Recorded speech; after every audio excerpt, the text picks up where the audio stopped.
Welcome to Sholicast, the podcast all about Lolly and Shota, including Not Safe for Work. Sholicast is hosted by me, Hydro, and Dr. X.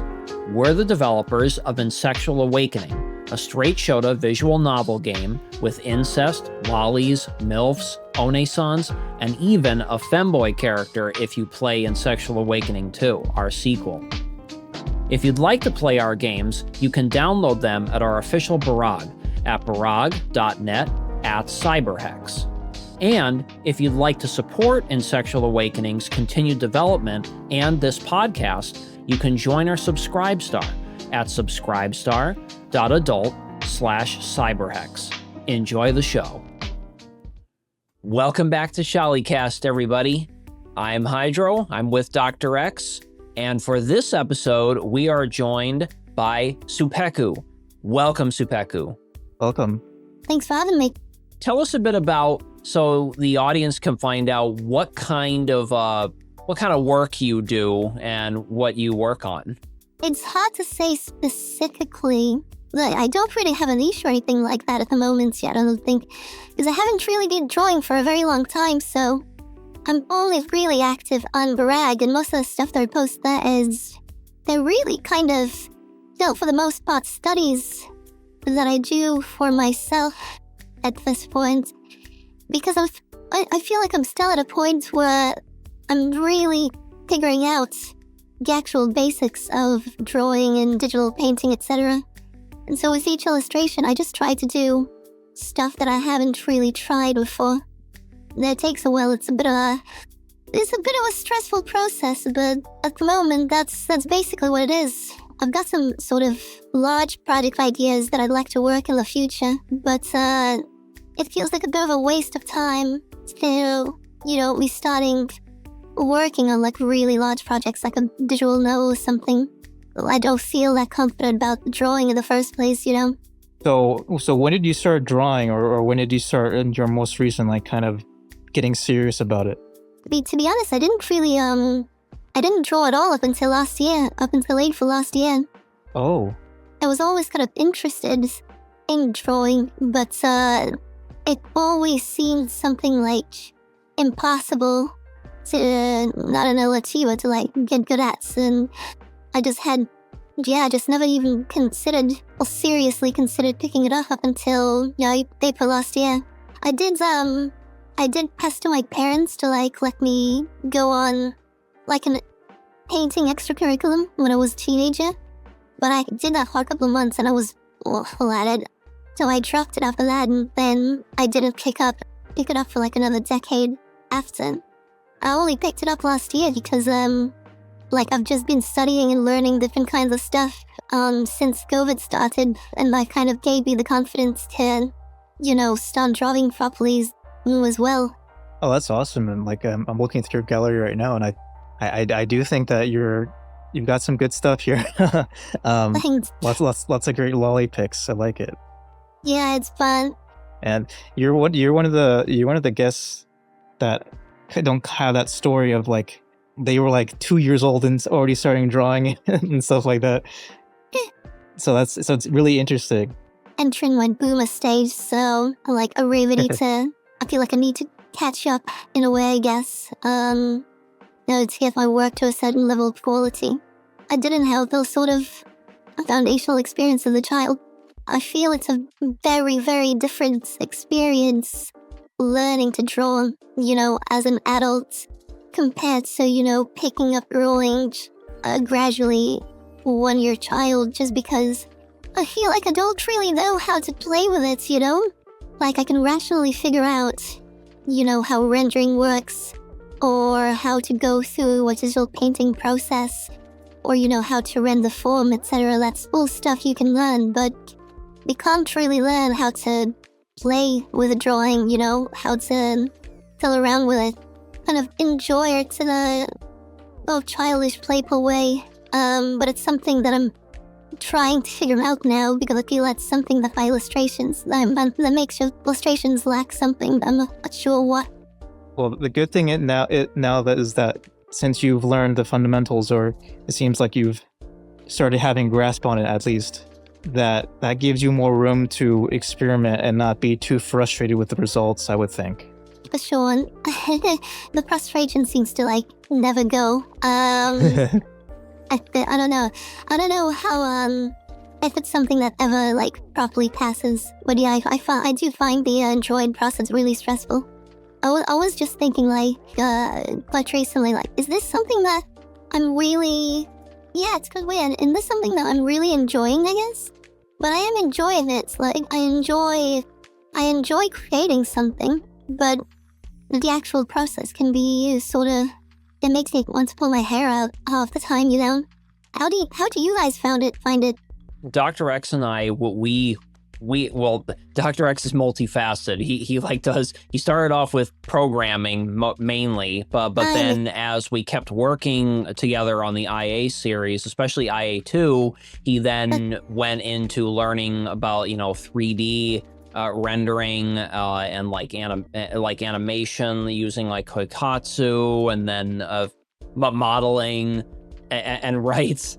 And for me, I mainly focused on writing. However, I can totally relate with you when it comes to the music creation experience, because I've wanted to be working on music and creating my own music since I was probably like 15 or 16, ever since I heard Daft Punk's Discovery album. Nice.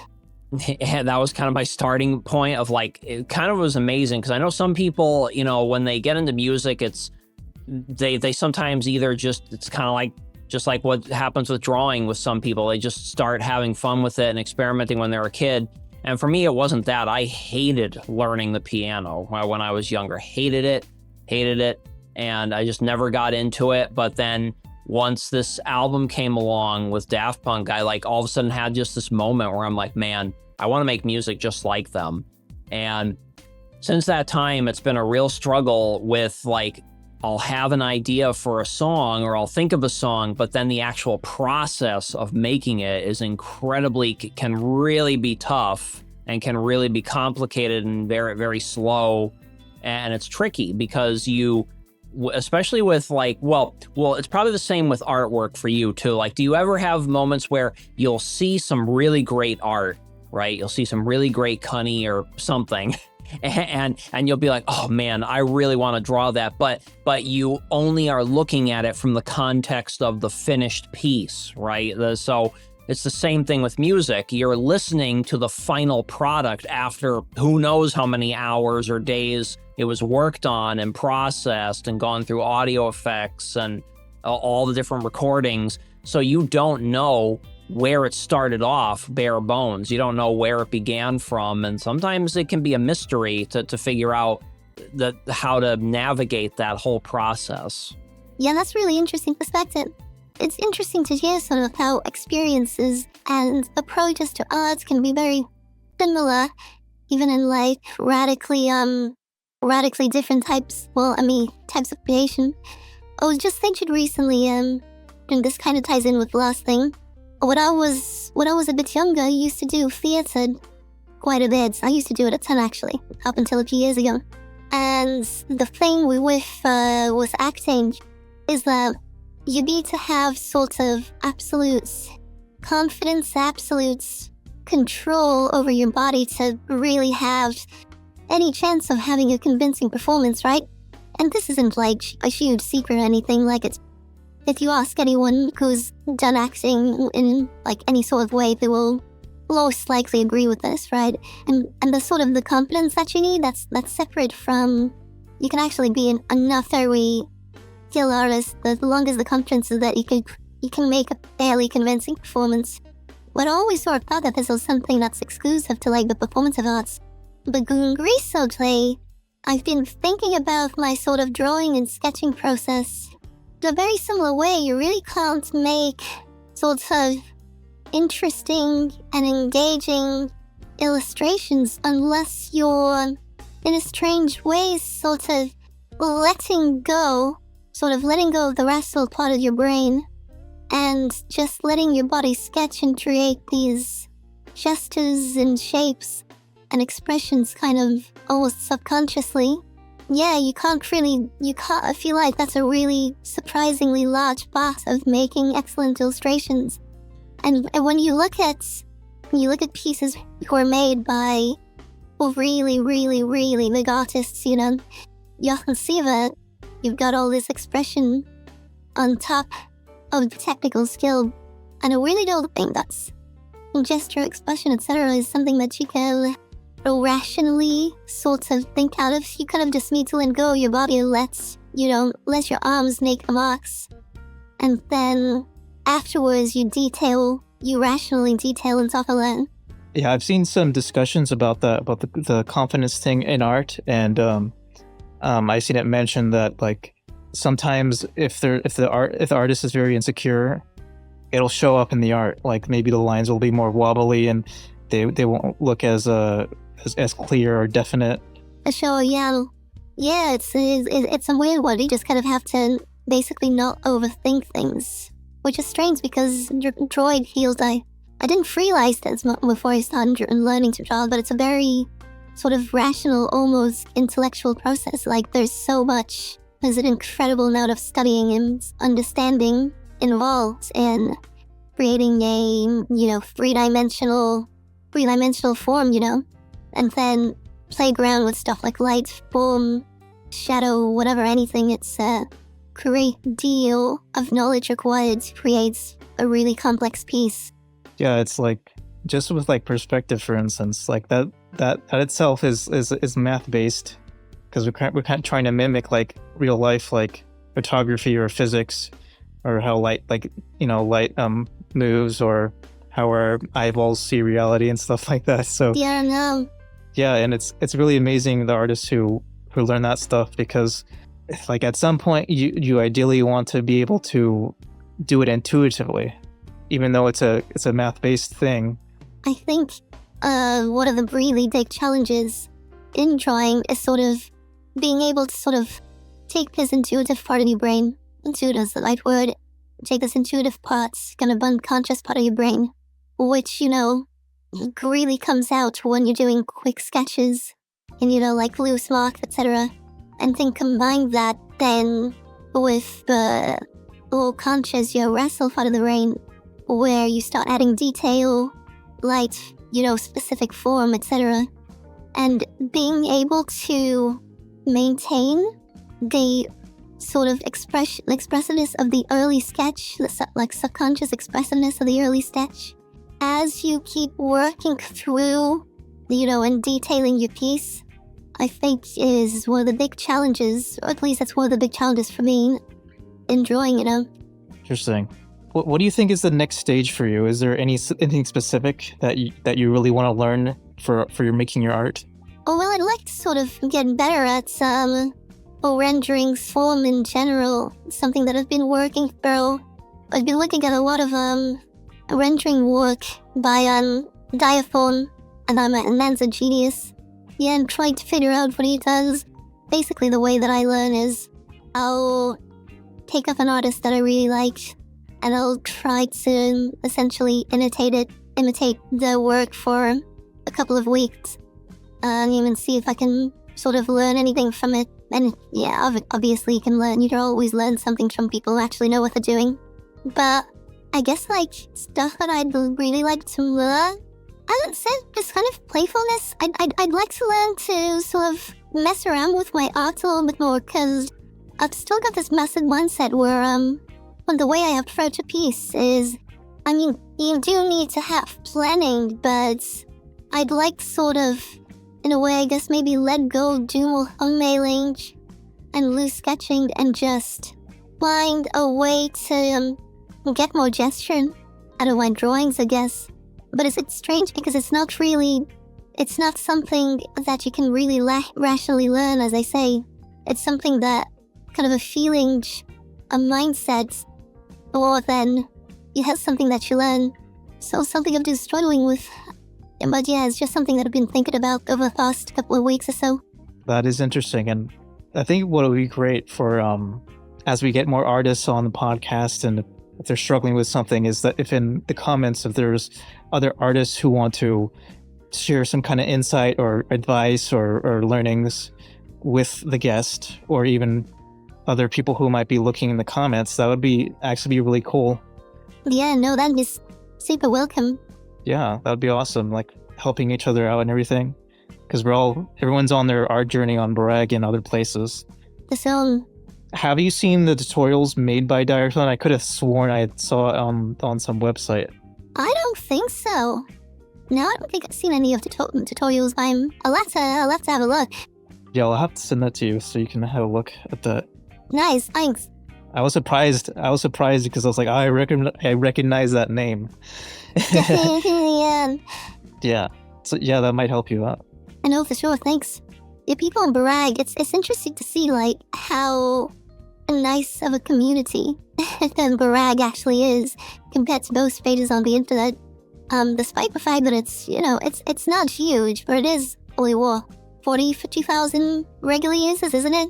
I'm pretty sure it's up around that number. It's probably more than that now, but since Koi had closed off registrations, I think since last year, that's obviously limited the number of people that have gotten on. But yeah, I mean, there's easily 50 to 60,000 people on there, and many of them, if not the majority of them now, are usually creators in some capacity. They're either artists or writers or anything like that, because that's primarily what the Bragg community is.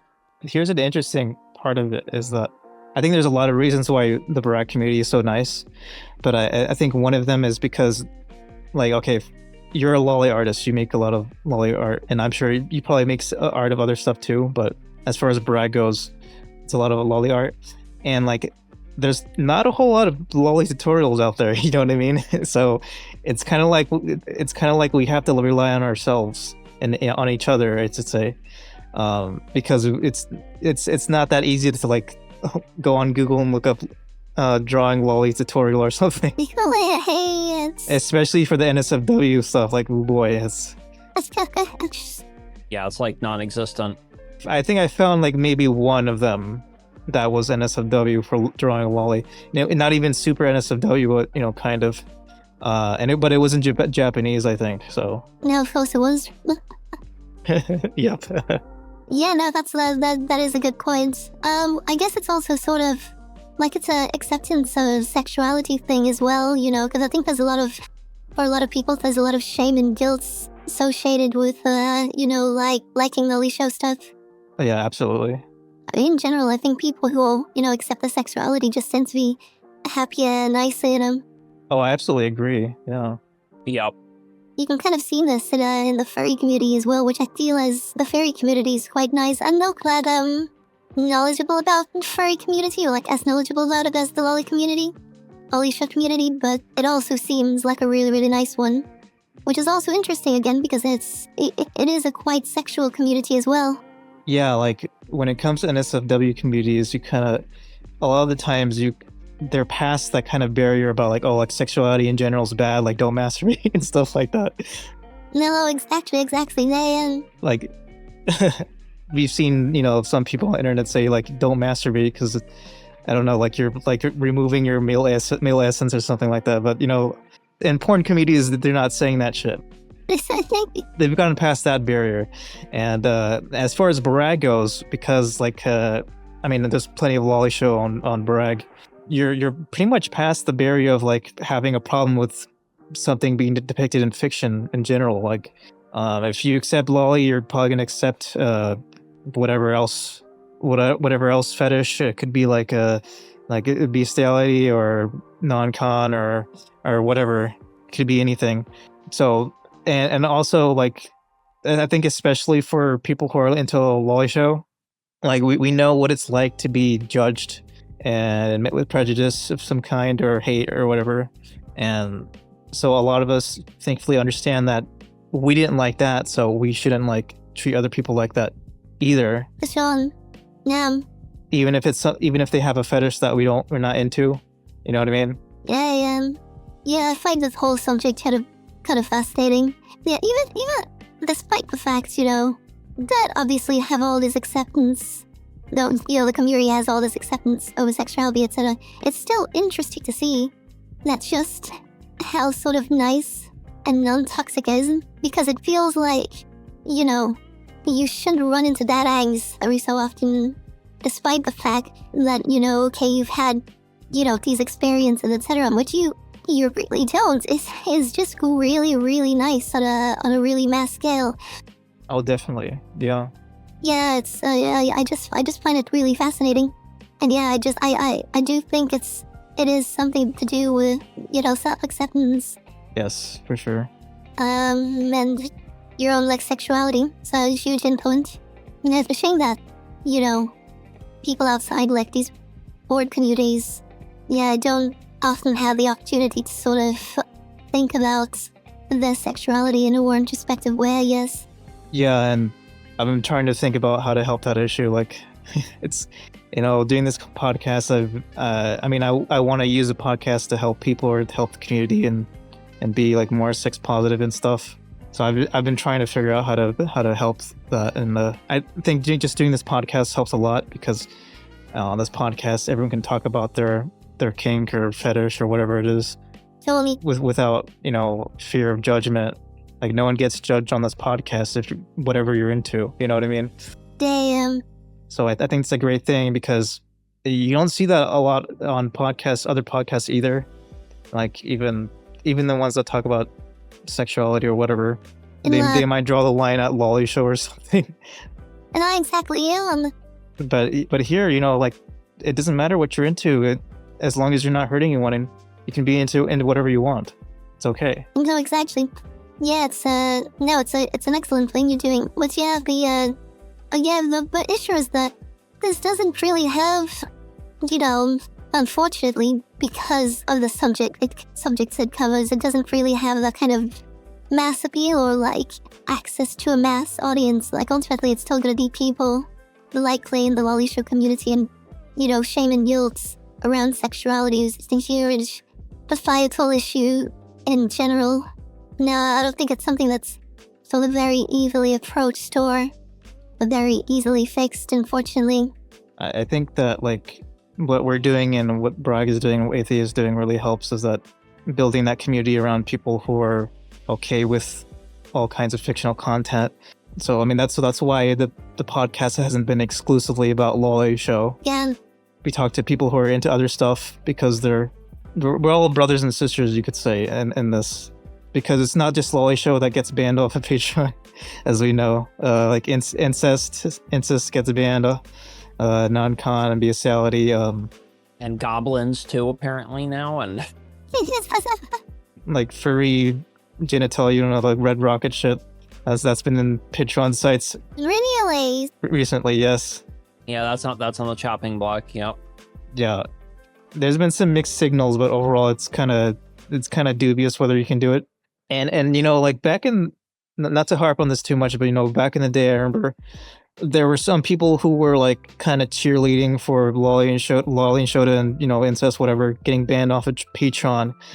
And I thought back then, what are you gonna do when they ban your fetish? You know what I mean? So it's and which it did end up happening a lot of the time, is that the same people who are wanted that stuff banned end up having their stuff banned.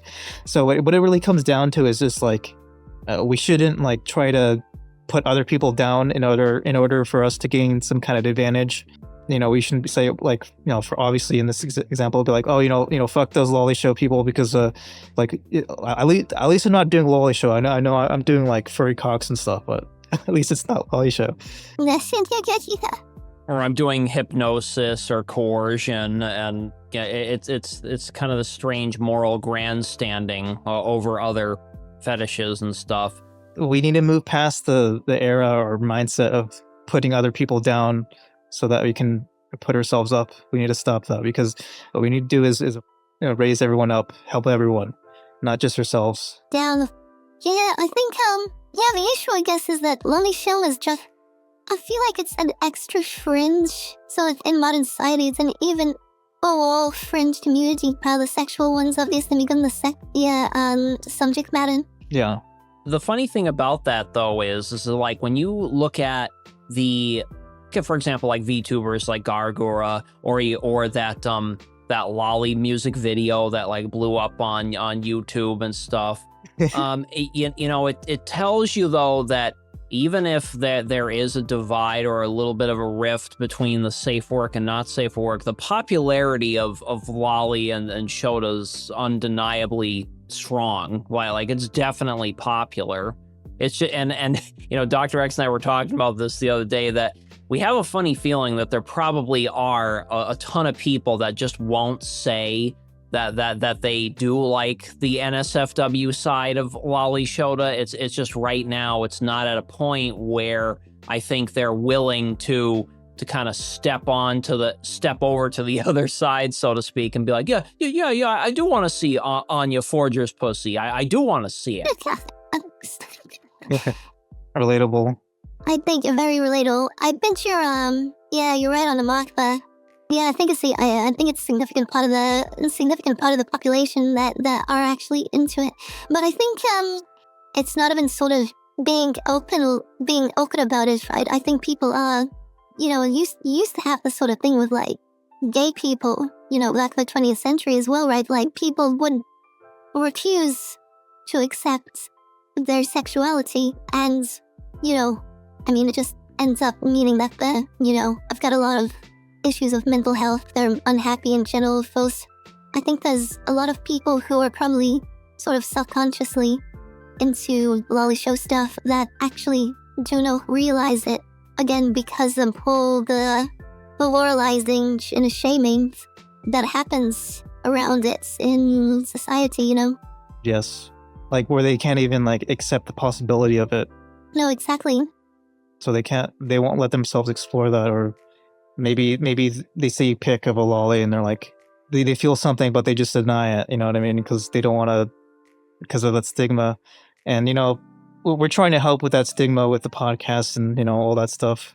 And even though it's mostly targeted towards people already in the community, I think it still does help. And who knows, you know, there might be someone who's kind of on the fence about it, and then they listen to the podcast and they realize that we have all these people on the podcast and we're not talking about like sacrificing people at the altar or something evil like that.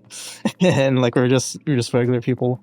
You're working for self-acceptance in terms of your sexuality, and this isn't even, it's just for open show stuff. It requires, you know, a ton of work, a ton of introspection. Again, like our society is so anti-sex. Anything, you know, sex is just so incredibly repressed as a sexuality from a super young age. Yeah. You know, like you see this in TV. It says, well, you know, like going extreme violence is absolutely fine, but yeah, like God forbids you see peeking going into the JJ. You know, that's like the end of the world. Yeah. Yeah, I mean, even when you look at the old Disney movies that are, you know, they're rated G, they're supposed to be for basically toddlers. And yet, some of those Disney movies have a lot of violence in them. Like, remember Lion King? Oh, yeah. You know, spoilers for like a 100-year-old movie, by the way. Where, like, there's this scene, like, at the very end where, like, that like Scar is like thrown off the cliff or whatever, and then he gets like he lands in like a pit of like hungry and pissed off hyenas, and basically the scene gives across the impression that he gets eaten alive by them, and that's kind of fucking dark for, you know what I mean? Yes, it is. And yeah, I think you're onto something. Yeah, so I think you're onto something. Where like, I mean, I know that was like a scene where like he was a villain, but still. He was gonna get eaten alive, basically. But like you said, if there's a nipple on TV or in a movie, that's a big deal for some reason. Yeah, it's crazy. Like, when you really sort of, when you get intuitive with this sort of stuff, and you sort of start thinking about, you know, the way that sexuality is depicted in media, the way that people discuss sexuality, you know, outside, on the internet, etc., you just really start noticing how careful people are with their words. Yeah. How insecure people are, you know, broaching certain topics. There's no real reason for anyone to be that way, right? Because sex is like actually one of the most normal things possible, right? Like it's a very natural, normal thing. Like we're literally all created through sex. And then the fact that our society what represses this, basically the basis of our existence, to the point where, like, telling your friends you like feet or something is like A big deal. a really, really big deal. Is just I just find it really, really strange. Yeah.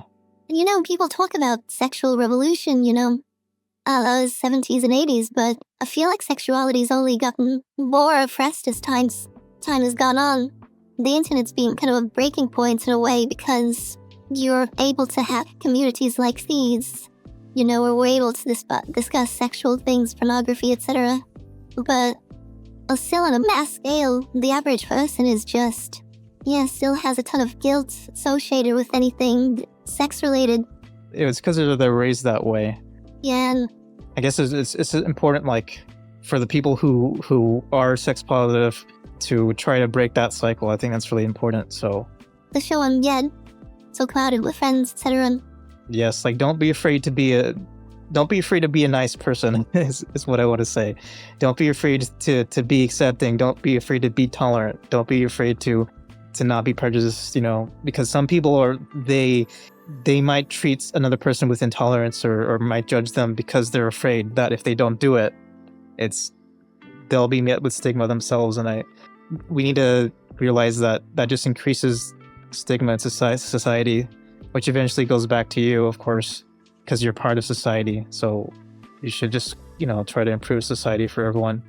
And yeah, you're right. Like, accepting yourself, your sexual feelings and stuff, that's like super important for your mental health. Like, it doesn't have to be like about Lolly Show, like you said. It's anything. Like, for example, if you're gay or bisexual, if you have these feelings that that makes me bad or evil or whatever, it's not good for your mental health. So it's really important to accept ourselves. Yeah. Our sexual feelings. Like, almost everyone has sexual feelings, and none of us choose what they are. So it's a very important thing for us to accept it. There's no escaping your sexuality. It is what it is. Yeah. Yeah, it's important to sort of think about it introspectively.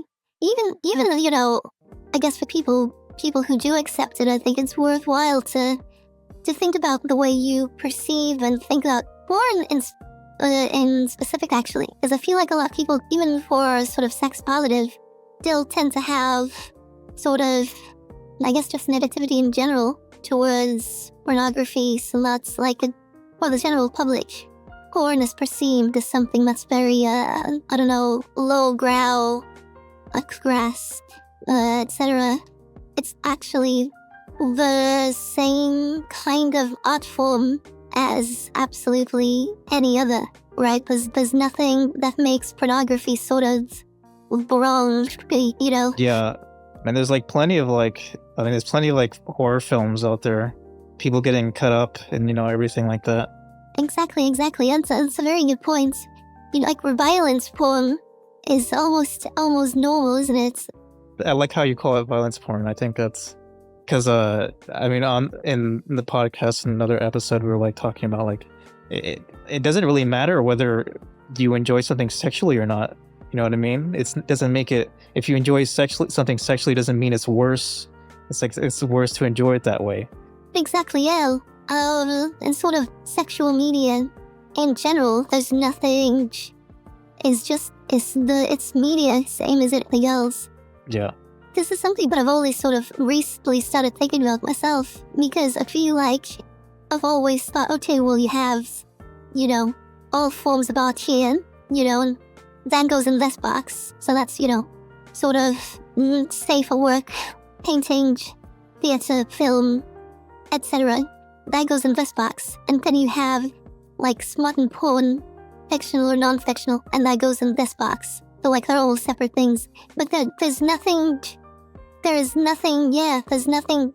particular or different about pornography, other than the fact that it includes sex, but it's all, it's all the same, ultimately. It's all the same art. I think there's a lot of people who think about it in the way we do, like you and I, or Hydra, but it's just that as of right now, maybe not a whole lot of them are sharing their opinion about it. In other words, what I'm saying is maybe a lot of people are closeted about it, where they feel like, porn is not a big deal, but they just haven't told anyone because they're afraid to, because of the stigma. They don't want to be thought of as the weirdo or something like that. So it is important, though, for us to speak up if we have the courage to do so about our feelings about that. For sure. So we can kind of tear down that stigma against sex in society. I have the fortune of, for the most part, not feeling that bad about sex throughout my life. I've had people try to make me feel bad about sex. That's for sure. Yeah, same. Yeah. Like my parents or random people on the internet, people in religion, whatever. But thankfully, it hasn't worked for me. That hasn't worked on me. It didn't.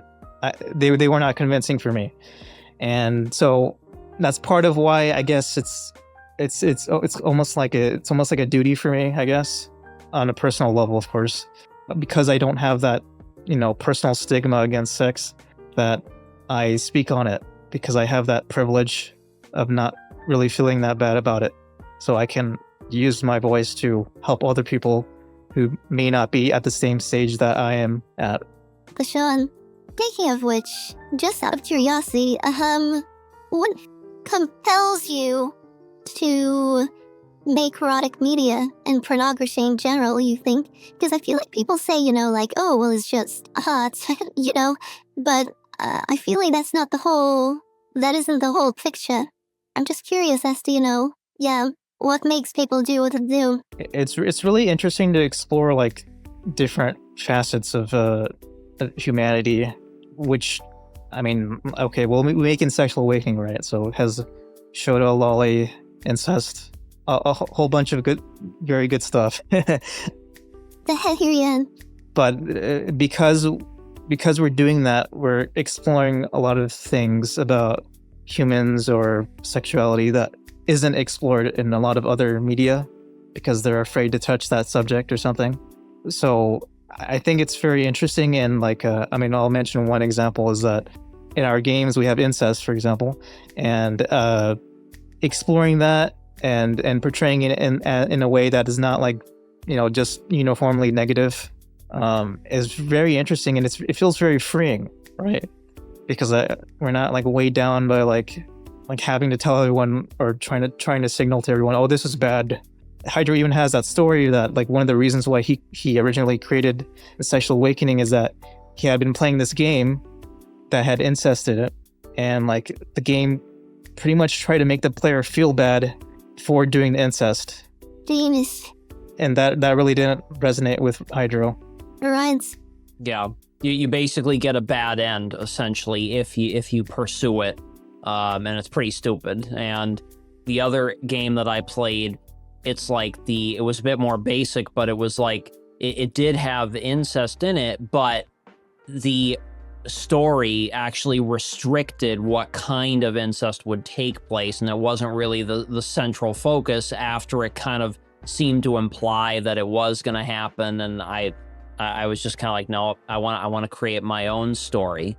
In terms of what you had asked about, how did we kind of get into, or why do we create it? I think it's the same as what Dr. X has said. It's it's very freeing to explore something that you don't usually see depicted very much, or is more niche, or I feel like it's almost like human nature to want to explore things that are taboo, or explore things that maybe not everyone accepts or not everyone is into all the time. Or maybe that's just the way the creative people are. I feel like creative people especially are like that. They love going against the grain. But it's that going against the grain is often what brings about societal change a lot of times. I mean, when you think about it, how often have major shifts in culture? I mean, what is culture when you think about it? Culture usually consists of creative stuff. When Edison or whoever, like, there's tons and tons of different inventions that have come up, right? Like, the Franklin stove, for example, Benjamin Franklin, he was just like, man, I'm really fucking cold. This sucks being in colonial times. Well, you know what? I want to make something that'll warm up my house. And then he started to be creative with it. And that totally shifted how people heat their homes. And that was a creative thing he was thinking of, but also there's like books and art and, like why do they call it the Renaissance? Well, it was because mostly it was all cultural stuff. It was music, it was art that totally shifted how everybody felt. Yeah, and in the Renaissance, they were exploring a lot of things that were considered taboo or things not to talk about in like the Dark Ages or the Middle Ages, whatever you want to call it, right? And that's why the Renaissance was so pivotal, is that they were studying and learning and celebrating and a whole bunch of stuff that was considered off limits previously. And as we talked about, some things are taboo when they really shouldn't be. Like, it shouldn't be taboo to say like, yeah, I like furry stuff, or like I like feet. Yeah, exactly, Taboo isn't necessarily bad. It's not necessarily an immoral thing. And the other thing I want to mention about like why do we make the kind of art we do and the stories we make is that it helps people too. Obviously, there's a sexual element. It helps them sexually, which, that's cool. But, we have a community of people who enjoy our games, and we try to be nice and tolerant with everyone. And they've told us that, like, the game has improved their lives because, well, in Sexual Awakening, it's a very good feeling game series where, like, we try to make people feel good, not just sexually, but, like, just in general, like, emotionally, with our games where they play and they feel good. It's a nice environment and nice story where you feel relaxed. They are very wholesome. I've only played the second one, but it is very wholesome. Yes, it is. It's very wholesome, and it has improved the mental health of some people because of that. So like it helps people. That's one of the reasons why I keep doing it, and it matters a lot to a lot of us. It matters to me and Hydra, of course. So that's another reason why we do it. But it helps people, and I think, yeah, I'm really glad you brought up this topic because like porn is not just about like getting a boner and jerking off and stuff like that.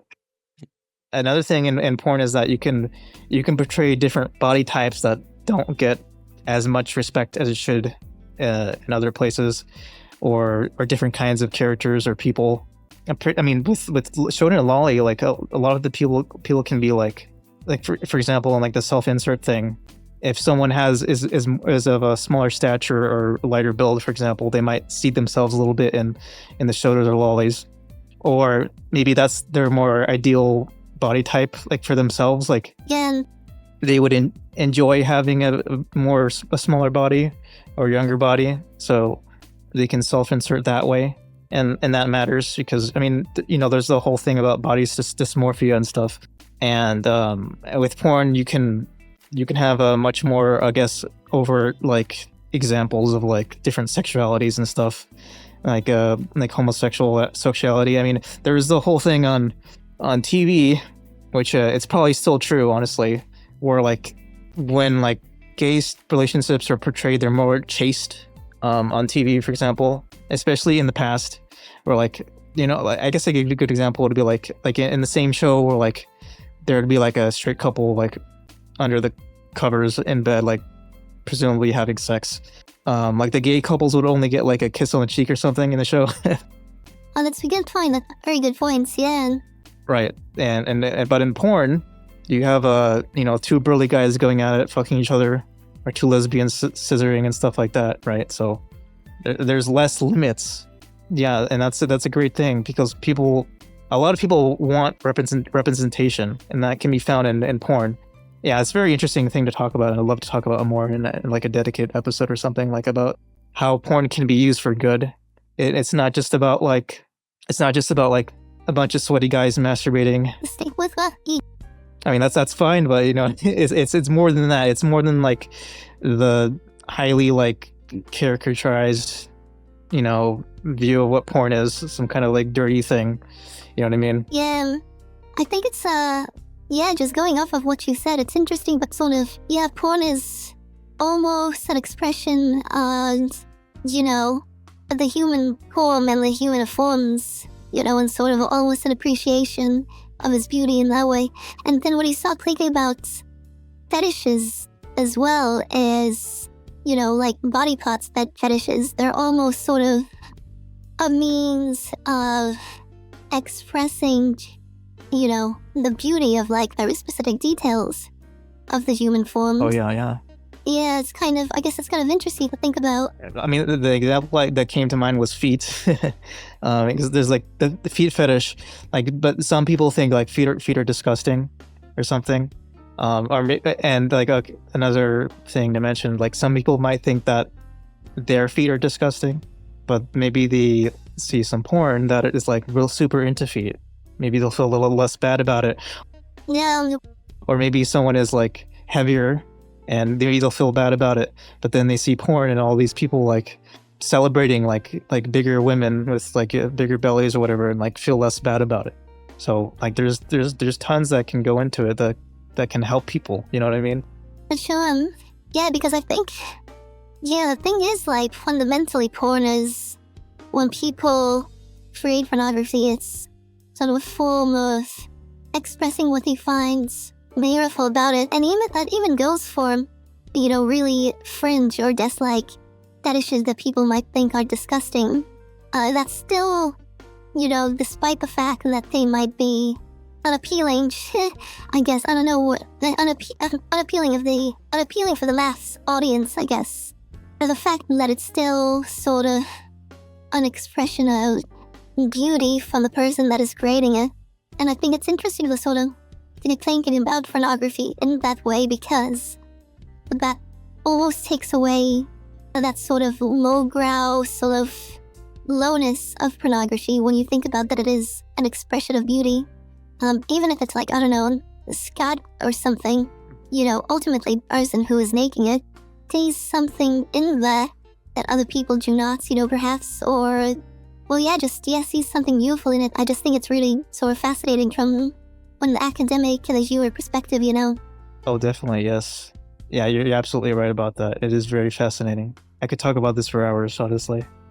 Well, heavy too, yeah. There is a question we wanted to ask you, as we ask most of the guests, is how did you get into lolly or shota in the first place? I would assume it's mostly lolly.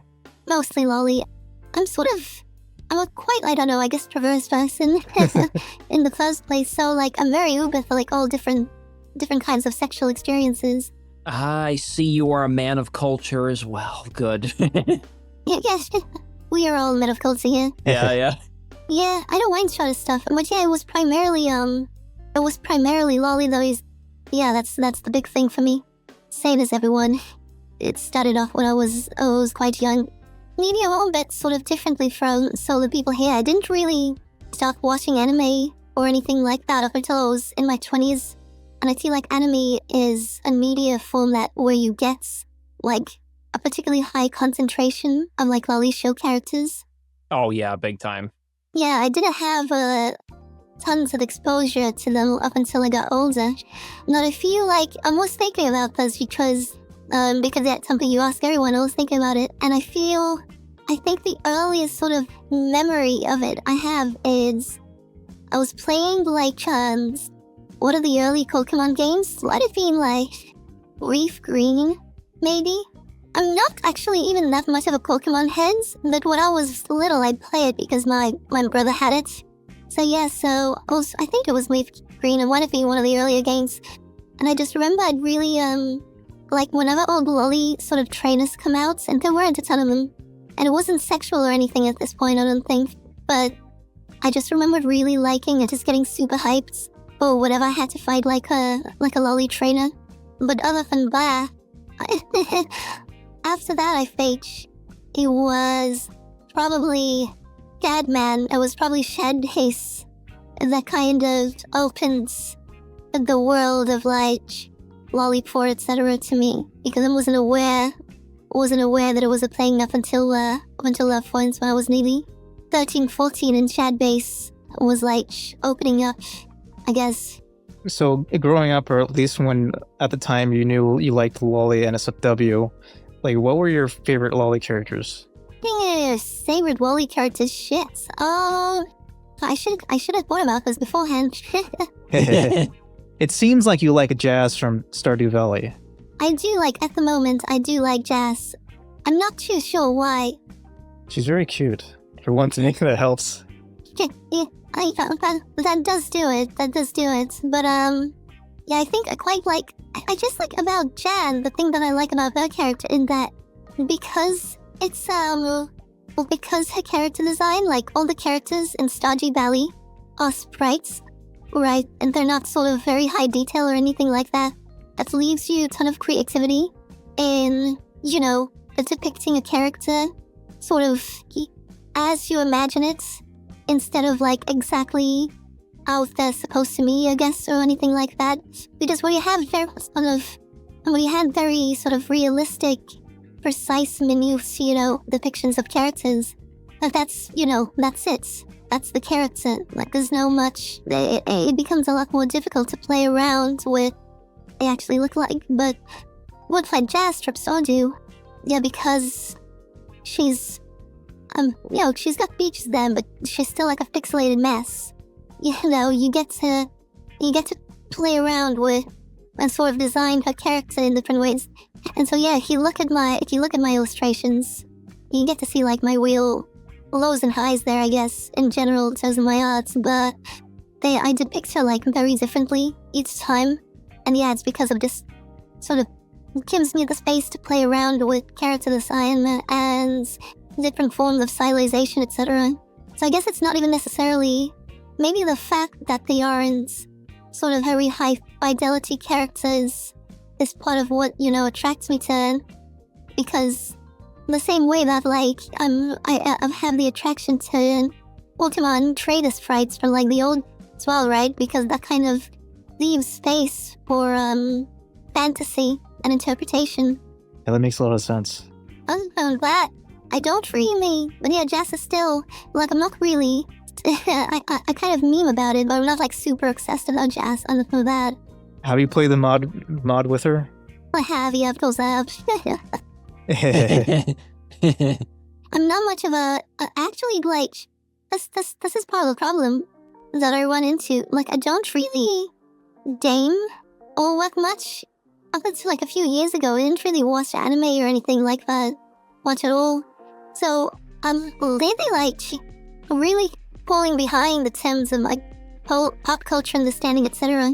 That also, like, leaves me less space for, like, appreciating lolly and shorter characters in media as well. Well, there's always time to get caught up. Yeah, exactly. But yeah, I don't think I had any sort of... Yeah, I don't really think I had any sort of specific lolly grudged when I was growing up. Just more of a lolly thing in general. It's a lolly thing in general, yeah. Maybe if I got around in the old rod a little bit, I'd pick something up. But yeah, I can't really recall anything of lollies. But yeah, it's what lolly stock in general is. Yeah, is the big one. Because I just feel like a lot more attraction to those characters than, I don't know, like, adults. Representations of panthers. Oh, so you much more prefer lollies compared to, like, adult women characters.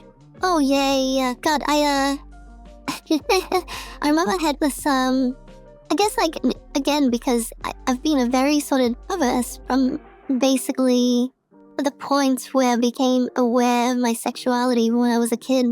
Because I remember I went to school, and, this would have been when I was, like, 11 or 12, so I was sort of starting to figure out, the sexuality and started to become attracted to things, etc. And I went to school, and some kids were, like, talking about Pornhub, and they'd be like, "Whoa, have you heard of the Pornhub? You can watch these. Ooh, with boobies." I was like, well, that sounds pretty good, so we'll check that out. And I got back home, and I turned on the Pornhub. I just popped on, like, one of the top videos, like, what on the front page. I was just like, is this it? Like, it's just like, big boobied woman?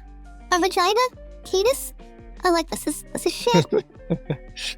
Yeah, but, like, this does nothing for me. So, yeah, it was really, most of my sexual experience, like, sexualization, I guess, was, like, fantasizing about stalk around and watching porn. And it wasn't until I discovered, like, fictional pornography through Shaman that I became, I didn't become a Guna. I'm not a Guna now either, but that I sort of started enjoying pornography in general. Seems like you were destined to be a lolly man, basically. Hey, it's made for this. Yeah, I mean, I definitely think when I started finding more like fictional like porn and fictional NSFW, that really elevated my like appreciation of porn. I was just like, oh man, yeah, now this is what I really like. This is the real good stuff. Oh, so Hydra, did you find a real life porn before the fictional porn? Yes, I believe so, because I think for me it was literally like the Playboy channel, because like I had like a descrambler or whatever, which like at the time, like, because internet was not really a thing. Like I didn't even have internet back then, but I did have like a descrambler, and I remember it was channel 98 was the Playboy channel, but it would only come in like in red. Like it would be like this reddish blackish hue, almost like you were playing on one of those what do you call it, the Game Boy, oh shit, what is it called, that like crazy Game Boy thing, the virtual reality one they made back in the 90s. That's kind of what it looked like. But I remember that was good enough for me though. That was perfectly fine for me. It was red and blue. No, it was red and like black. Like it was basically that. It was basically the skin was red, and then like there was black. Creepypasta colors, basically. Yeah. It was weird, but it was because it couldn't fully descramble the channel, so it couldn't quite come in all the way. And yeah, basically that was good enough for me. And then once I got internet, I don't even remember how I even like got onto it, but it was like I just somehow stumbled upon like different, like once Dead or Alive 2 came out, like in 99, and like just I think Dead or Alive 2 was definitely a big one for a starting point, just because that was very much like a fan service kind of game, and it was just a lot of fun just to find all that stuff online. And then it just kind of branched out from there. I just started looking more and more, finding like Disney characters and all kinds of stuff. Yeah, it's I mean, like, fictional pornography is just really cool in general. I mean, I much prefer it to sort of, I don't know, non-fictional pornography, I guess. Or one part of the appeal of fictional porn is that, you can actually draw and you can create absolutely anything you want, and you get to explore a lot of sort of unrealistic types of sexuality, I guess. Stuff you can't really depict in realistic media. But also, like, fictional porn is, always abuse-free, right? Yep. Like, there's a lot of, I mean, sort of even stuff you'd find on, like, Pornhub, I don't know, Xamster or whatever. Like, there's so much actual abuse involved in the production of even, like, really popular videos. Whereas with fictional stuff, it's, it's clean, so there's no fear around that. Plus, like, with fictional porn, like, there's characters, and that's a big draw for me. On Pornhub, there's not really characters. No, good tongues. Yeah. It's just like kind of random. It's just random people that I don't know who they are, and that's why when I do look at like stuff on Pornhub or whatever, I'm mostly drawn to cosplay stuff, because at least then they're trying to mimic a character in some way. Yeah. But yeah, like a character is a big draw for me, because like it has like a pre-established story, like like the character story, and like just trying to imagining them having sex. It's fun. It's really interesting how much of sexuality is not actually the copulation itself, right? But sort of also very rational interpretation of the sex act, right? And on what that means to you.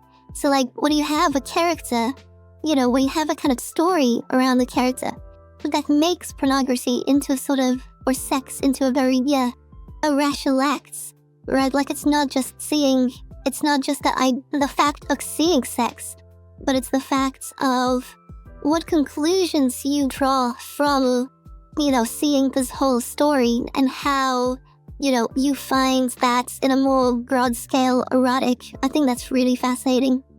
So, yeah, do you guys, from what I can tell you, like, Dr. X, you prefer the sort of, I guess, not foreplay, but A build-ups. yeah, build-ups of the sex. What about you, Hydra? Do you like the actual, like, acts of sex? Or the stuff that goes around it more, do you think? Oh, I think both, honestly. And I like both as well. Like I can get off to like I can get off to just like seeing a penis go in vagina or whatever, or asshole. But however, it is much more interesting if there's some kind of story or context. And that's usually what I try to go for. So either like some kind of character or like some kind of story. That's what I most enjoy. All right, Sam. I mean, with Hydro, like with our games, we have tons of build up, so we definitely enjoy that. Like it's not just like, you know, you start the game and like the characters have fucking for no reason or something. Just like So we like having a reason for it to happen. Yeah, and even in my comics I work on with Highware, DGen Comics, I still like to have, well, like Pokemon's a great example. I don't know if you've read that comic yet, Supeku, the Spoils of Victory comic. That's a Pokemon one that I think you would love to read.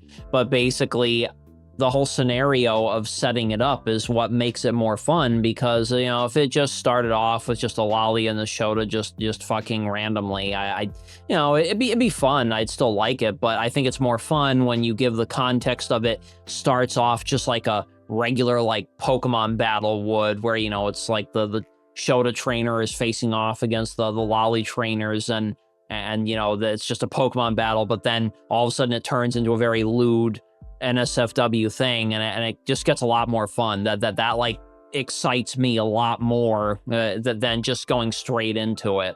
Yeah, it's interesting, isn't it? It's interesting how much of sort of sexuality exists outside the fact of having sex itself. Yeah, I guess like I'm not that fussed about one night stands. Like when I've had one night stands in the past, I just enjoy it significantly less compared to, you know, why I actually know a person. And yeah, and just ties in again, like with this thing, attraction and sort of sexual excitement. It's a strange mix of this sort of rational, imaginative, and irrational processes, you know? Yeah, I just find it really fascinating. Yeah, this has been a really fascinating talk. Yeah, I've loved it so far. So you have a Barag and a Pixiv, is that right? I do have a Pixiv, but I don't particularly use it. I'm mostly on Barag, and What's your username on Barag? it's Supeku. Supeku. Supeku on Barag. There's lots of very great lolly pics on Barag, and I can tell you're improving and experimenting, and that's really cool. It's really interesting.